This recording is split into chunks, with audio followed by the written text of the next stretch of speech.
So, what does it really mean to inhabit a black body in America? That's the huge question Ta-Nehisi Coates dives into with his book, Between the World and Me.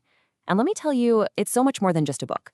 People have called it the voice of a generation. It's this incredibly powerful, super challenging, and really, really personal look at race in America. And get this, it became this massive bestseller, but at the same time, it's also getting banned in school districts. So you have to ask, why such a crazy polarized reaction? Well, a big part of it is how it's written. It's not some academic text.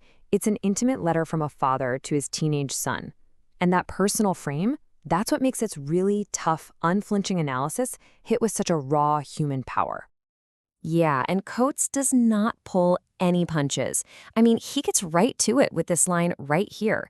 In America, it is traditional to destroy the black body. It is heritage.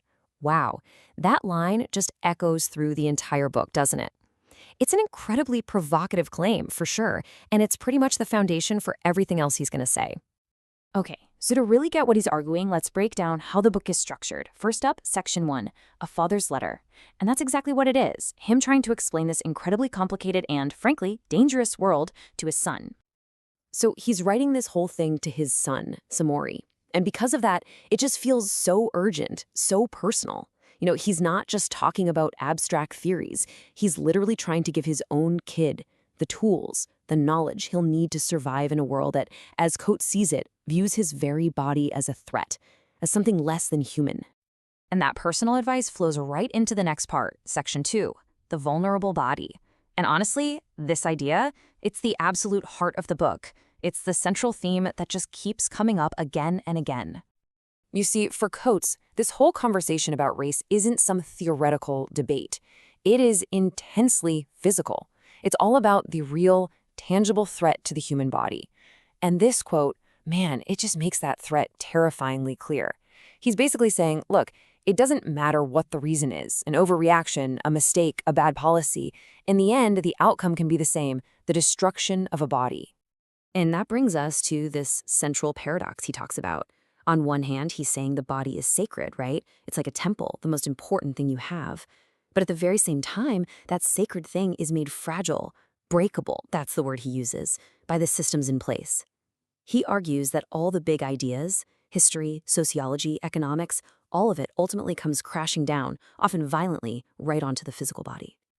So the natural question is, how does this vulnerability today connect to the past? Well, that brings us to section 3 and what is really his core framework for understanding all this, what he calls the theory of disembodiment. So what does he even mean by disembodiment? Okay, so it's the name he gives to this deep, ancestral fear. He argues it's something that's literally been passed down through generations. It's this gut-level fear of having your physical self just taken from you, of losing all control of your own body to people or systems that have the power to destroy it without any consequences. And here's the absolute crucial point he makes. This isn't some new thing. For Coates, the vulnerability people feel today is directly and unshakably tied to the history of slavery. It's rooted in a legacy where black bodies weren't seen as human at all, but as property. And this comparison here really drives that connection home. On the one side, you have the historical terror of spectacle lynching, these brutal public murders that were meant to enforce white supremacy. And on the other side, you have what Coates argues is its modern version, police brutality. He calls it the predictable upshot of centuries of people being forced to live under that very same kind of fear. Okay, so if that's the reality he's describing, what's the fantasy that kind of papers over it and allows it to keep happening? Well, that leads us into section 4, which is all about what he calls the dream, this gorgeous but really fragile myth of America. And he describes this dream in these really idyllic, almost storybook terms, you know? It's the perfect houses with nice lawns. It smells like peppermint but tastes like strawberry shortcake. It's that whole suburban ideal, the cookouts, the white picket fences. It's a vision of America that's supposed to feel totally safe, comfortable, and innocent. But then, bam, he just completely shatters that image. He reveals what he sees as the violent foundation that's holding up all that comfort. He tells his son, look, that dream has never been an option for us. And why not? Because, in his view, that fantasy is built on the backs of black people, the bedding made from our bodies. So according to Coates, how do the dreamers, the people living inside this myth, stay asleep to the reality? He says it's through what he calls the sleeping pill of good intention. The idea is that they might not actually wish anyone harm, but to keep their comfortable, serene dream alive, they have to be complicit. They have to ignore the violent foundation that, in his view, makes their dream possible in the first place. Which, of course, leads to the final and maybe the toughest part of the book, the whole question of hope, right? After everything he's laid out, how are you supposed to live your life inside this constant, difficult struggle?